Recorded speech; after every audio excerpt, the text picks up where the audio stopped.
one thing that kind of upsets me is that as a generation, I'm kind of dead on the whole point-and-click adventure type thing.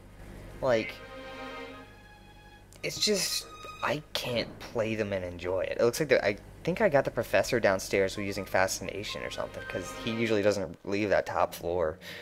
But yeah, like, point-and-click adventure games, like, they're kind of like chests of humor, but I don't have the key. Because for some reason, you know, the games that I've grown up on, and the games that I've come to expect, I can't enjoy the slow pace of point-and-click adventure games. Which makes me sad. It really does, because I feel like I'm missing out. But at the same time, I can't force myself to play them and enjoy them.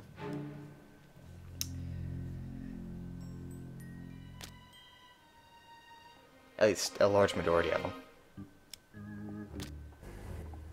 Now, I can sit myself down and watch somebody do an entire playthrough of a point-and-click adventure game. But I can't actually play. I don't know why. And something about it makes me feel like I'm not clever enough for them or something, but it's definitely something that's lost on me.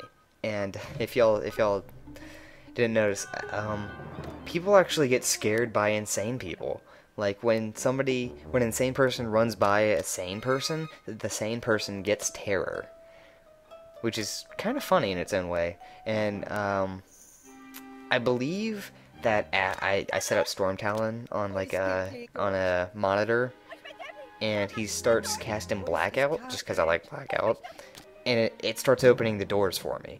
So I get the 4 non-Bruce Elm Insanos out.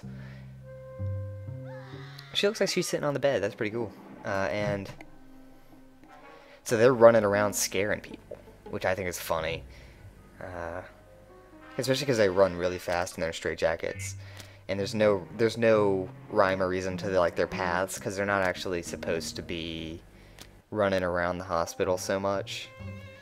I mean, they operate almost like regular humans, but it's just funny to watch. I don't mean to be offensive if that offends anybody somehow. If it offends you, you probably shouldn't be able to understand the joke. Ugh. I'm digging a ditch. Anyway, I got rid of the second nurse. But I think after I get the 4th guy out, it'll remind me very kindly that Bruce Elm cannot walk because he's a vegetable. Which is where Hypnos comes in, because if you're unconscious, then you're technically asleep according to this game, which is fine by me.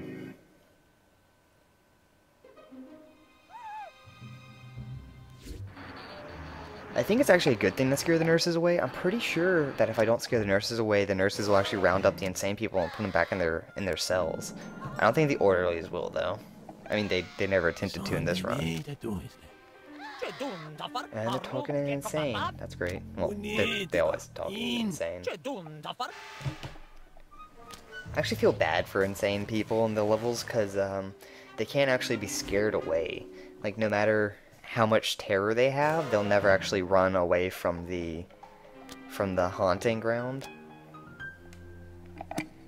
Which is kind of upsetting, because I feel bad for them, usually, because it's like, oh, I keep on terrorizing them and they can't escape. And it's not really fun in the swallowing a mortal whole kind of way.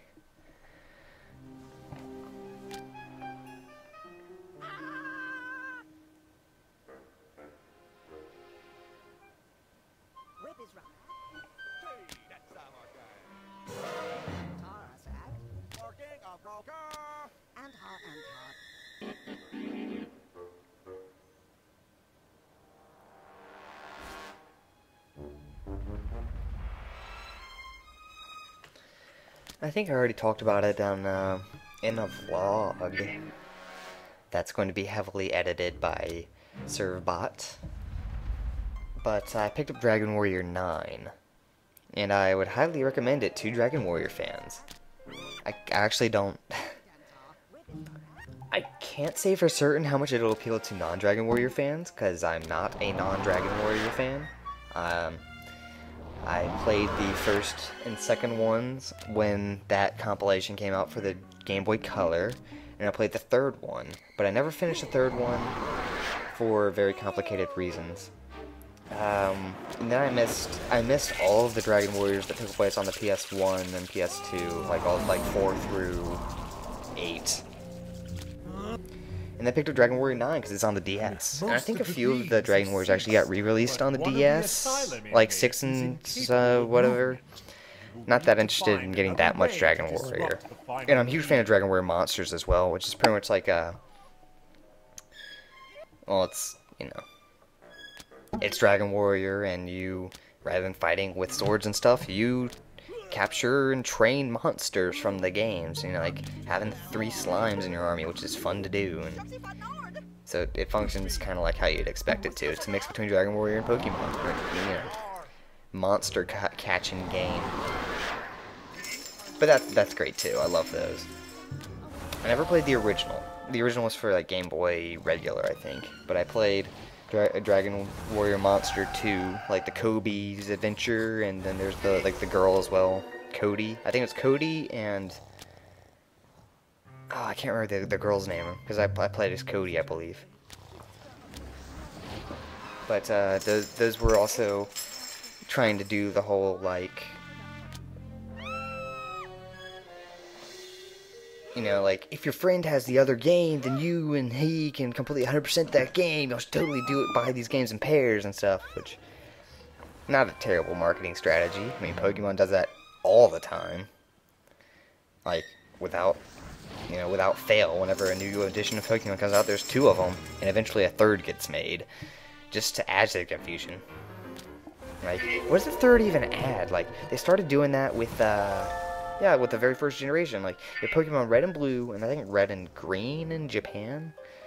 And then you got Yellow. And then, like, the thing about Yellow is like, oh, instead of starting off with one of the 3 regular starters, you started with Pikachu. Because that's from the TV show, and you kids love Pikachu, don't you? But the best thing about Pikachu, he can also fly and surf. In case you didn't, you know, want to waste those moves on an HM Pokemon. You know, that 6th slot. No, I want my Pikachu to have surf and fly. It's gonna be my HM Pokemon. Thanks. And then Gold and Silver had Crystal, which, you know, I think you could play as a girl, and then there's some second storyline with Cecine or something. I have no clue. I'm an Inti fan, actually, out of those 3. You have Raikou, Cecine, and Inti. I'm totally an Inti fan, all the way. I'm pronouncing those names wrong, probably. And then, what came after Gold and Silver? Ruby and Sapphire. I don't know if a 3rd came out for Ruby and Sapphire. I get the feeling that there was, I just can't remember what it was.